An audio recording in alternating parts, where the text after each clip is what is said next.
ladies, gentlemen, and everyone in between or otherwise. My name is Hoodlie, and welcome to my house of cards, and today, I know it's been a while if you actually subscribe to me, I don't know why you are, but still, and I'm going to give an update to my Phantom Knight deck list, my current best competitive deck that I have at my disposal after Burst of Destiny, which did give us something pretty awesome that I managed to get by complete luck, so spoiler alert if you know what's already in here. This doesn't have like everything that's typically found in a lot of competitive Phantom Knight decks, like Appaloosa and some other various changes that are a little bit different than what I typically see on the competitive list, so it is a bit different, but Phantom Knights are like naturally a very flexible, versatile group of cards, so you can kind of play around with whatever you like. This is just what I have on hand, and no, I still don't have a proper tripod, so this is very awkward to present, but let's just get into it. I think it's actually gotten quite a bit better. So first up with the Phantom Knight core, obviously you start with 3 copies of Torn Scales. I really like the secret rare. I do have 3 copies of the ultra rare from the tins, but I have these already, so it's like, yeah, they look so cool. Also, the core is really affordable, and I feel like Phantom Knights are one of those decks where like you have so many ways you can build it, and the core's gotten pretty cheap thanks to the reprint. So yeah, Torn Scales, pitch a card, send a card, an amazing starter, just absolute heart and soul of the deck. 3 copies of Silent Boots, great extender, fetches more things. 2 copies of Ancient Cloak, a great little search card, and sometimes the attack boost thing he can do does come up. He does have a second effect, if you didn't know. And the first thing that's going to change up from what I see most people run, I have 2 copies of Ragged Gloves. I get why most people like to run 1, but I just really like the utility of having him at 2. And if I find that he's not really all that helpful, I can just side him out. He's an easy thing to just put down to 1 copy if you want to. This is just, I just like having 2 copies. And then 1 copy of Stained Greaves, another really good just basic extender. I'm glad they reprinted this and made it all cool and shiny. I'm really looking forward to picking up some of the ultra rare reprints from the tins for gloves. And that's pretty much the core of the deck. It really is. Again, I feel like Phantom Knights, the core is kind of typified at this point. So that's it. I can't really show them all, but that's pretty much it for the Phantom Knights of this Phantom Knight deck. The rest is just like a whole bunch of generic extenders. Starting with the honorary Phantom Knight, Kagemucha Knight. I like running this guy at 3 because, yeah, if you open like 2 copies of him, you can't use both. At most, you can use him for like discard fodder or something.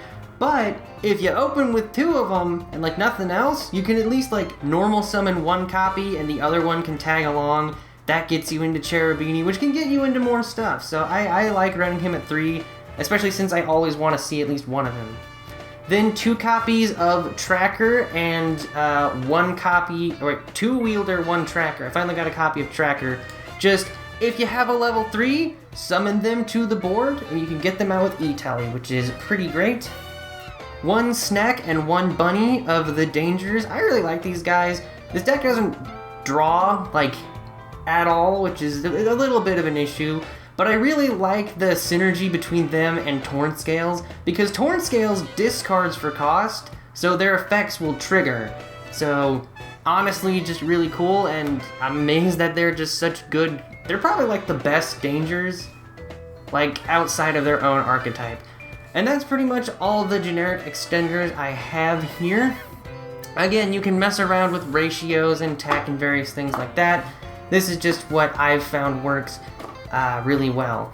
And then that's pretty much it for the monsters I use for like combos and stuff. The rest are hand traps. I have 6 spots just for hand traps because, you know, it's a competitive deck. What's a competitive deck that isn't stuffed with as many hand traps as possible? So I just have 3 Ghost Ogre. I think it's pretty useful in this format. And 3 Effect Veiler. You might be wondering why I'm not running Ash, and the main reason is because I only have 2 copies of it. And even still, just with these guys, just with the I can't slide the cards out on my, but just with the core so far, it's still relatively affordable. You can get these for really cheap. So this is like this is a very affordable deck, I like to think. So you can fit it out with whatever you want. These are just the ones I have on hand. I think Ghost Ogre is really good this format. So is Effect Veiler. And that's just the spaces I have. And you can try out various other tech cards like Chalice or stuff like that. And then, literally just because I pulled the card from BODE, I'm running the Destroyer Phoenix Enforcer package. I got Celestial, I got Plasma, and I got 3 Fusion Destinies. You don't have to do this. You literally do not have to play the Phoenix Enforcer package thing. Can I move that to be more in frame? Please. Okay. I'm really just playing this because I happened to pull the DPE, and I'm like, you know what? I have the copies. I managed to trade for the 3 Fusion Destiny, so it's like, why not? I can do that. If you're wondering why I'm playing Plasma over Dasher, it's because Dasher doesn't really do anything, and also this is just the thing someone gave me to finish the package. I had everything else, I just needed the Plasma. Someone was like, hey, you want this Plasma to finish it off? And I was like, yeah, sure. And he's not bad. You know, a one-sided skill drain in a deck that can put 3 monsters on board without any issue. That's pretty solid if you happen to draw it. And why 3 Fusion Destinies? It's because Verte is expensive, and I can't afford it. So my only option is to hard draw it, which is really hard to do in this deck because Phantom Knights don't have any draw power. They can search all the livelong day. They can't draw they can't draw a card to save their life. They have a draw card. It's just that monster is terrible, so you don't run it. So I pretty much just have to hope to draw Fusion Destiny. But if I don't, like, it literally impacts nothing else. He's just kind of here because I have him. So I'm like, yeah, sure, I'll play him. You don't have to run this. Again, I just want to state this. If you don't have or you don't want to spend the money on this package, you don't have to. You can fit these into other hand traps, you can use other tech cards, you can open more extenders you possibly like. Really, again, Phantom Knight's just a very flexible deck in general. I just made the space for them because I want to. And the main way I did it is because I removed Tour Guide and I'm not playing the BA package. And you might be wondering, why aren't you playing them? These, like, hold on, I'll try to slide out all the monsters. It's mostly monsters, honestly. It's like mostly monsters and traps. You might be wondering, why aren't you playing Tour Guide? And the main reason is because, she's just such a massive target. If they stop Tour Guide, not only are your BA monsters completely dead now because, like, you can't summon Graph out of the deck and then make Cherubini, which gets you into Seer. The fact that they're so vulnerable and fragile makes a lot less sense than being like, okay, I'm going to normal summon my Scales, and then I have, like, Silent Boots. I have, Kagamucha Knight. I have the level 3 Psychic guys. I have the Dangers. And I have, like, some spells that I'm going to get to in a second that can just get you 2 level 3s on board. So she's kind of unnecessary in the face of having so many generic extenders that can just summon from the hand. And honestly, I felt like I didn't really miss her at all because, sure, she gets you a +1 from the deck, but also she's so vulnerable to so much, it's really just not worth it. So that's pretty much my reason for not including her. You can if you want. I was trying not to do that in this build. I found that it worked better for it. And now we're going to the spells, starting with 2 copies of Emergency Teleport. This is another reason why I like Ghost Ogre, because she happens to be a level 3 Psychic, so it's like, alright, I'll E-Telly Ghost Ogre from the deck to make another thing. So it's like, hey, that's just free. I'm glad it came back to 2. 1 Rhoda. Every spell in the deck's just a 1-up except E-Telly and Fusion Destiny. 1 Rank Up Magic because I do play the Xyz Dragon package, and 1 Called by the Grave. I wish this would be at least 2. Like, I think 2 would be okay, maybe.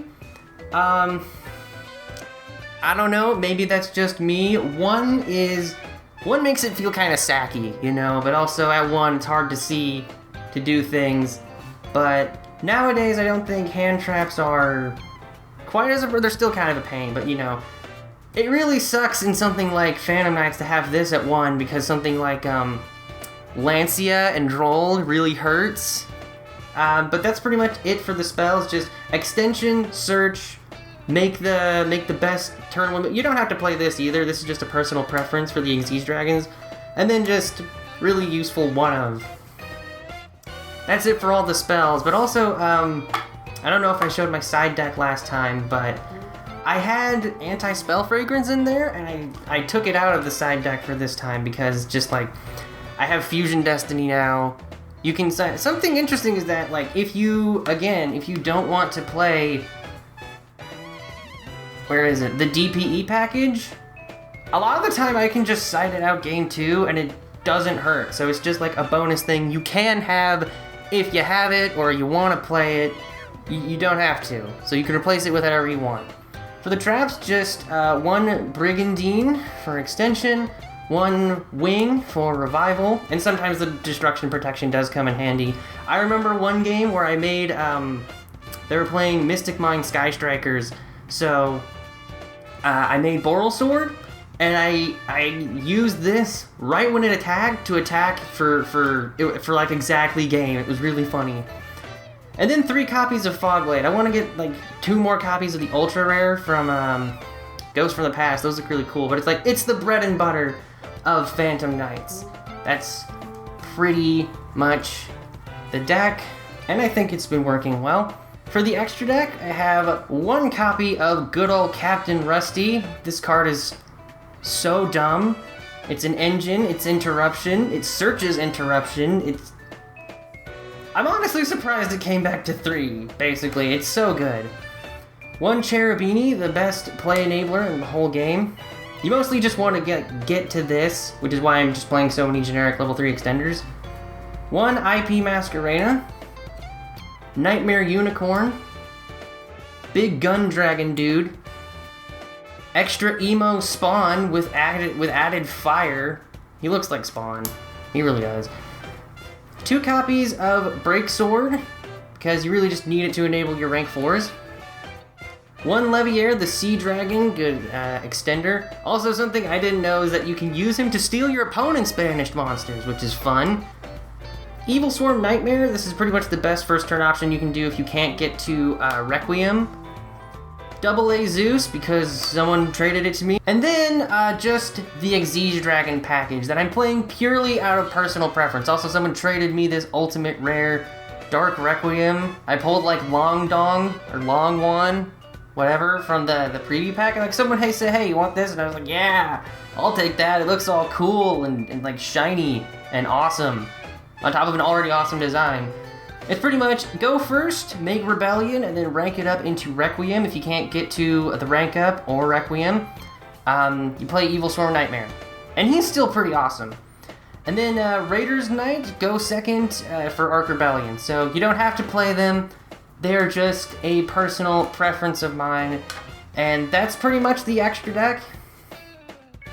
I don't think it's anything too crazy. If you want, you can swap out the Xyz Dragon package for other rank 3s or other links you might want to play, because it does take up 4 spots in the extra deck, but I just think there's such good cards going first and second, I didn't really want to get rid of them. And also, you know, I kind of built this deck around trying to pull off that one combo, and getting out a 3k Appaloosa that can destroy and then revive your Xyz is just insane, so yeah, there we go. So that's pretty much it for my Post-BODE Phantom Knight deck. I hope you enjoyed it. If you want to see, like, I don't know, some like combo tutorials or something, I can try that. Let me know in the comments. If you have anything about this deck that you like or any questions you have, feel free to ask them in the comments. And thanks for coming to my house of cards and hanging out with me. I hope to see you next time, and you have a nice day.